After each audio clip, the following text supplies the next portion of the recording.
Now we see that drunken driving instances are increasing, and therefore we have started coming down heavily on such drunken drivers.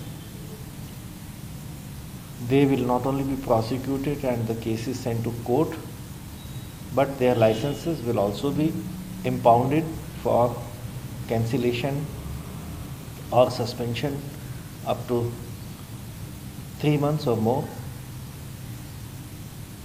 We will also be requesting Honorable Court for sending him to jail. The prescribed jail sentence can be up to 6 months.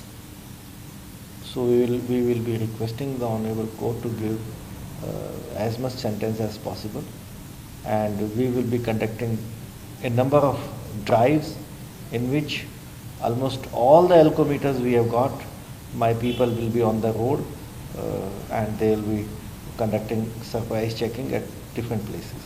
What do you see the reason behind this? The main reason behind this is that people get away by paying the fine, so there is hardly any deterrence. The moment people start spending a night in jail, I think it will act as a deterrent, and simply paying a fine is not resulting into any effect. So that is why we are now tightening our screw and requesting the courts also, and we will be prosecuting anyone who is found drunken driving twice. That will be treated as a very grave offence, and he might lose his license also. So like that we have got a strategy in my mind, and very soon we will also be having a e-challan system. The e-challan system will maintain the history of a driver.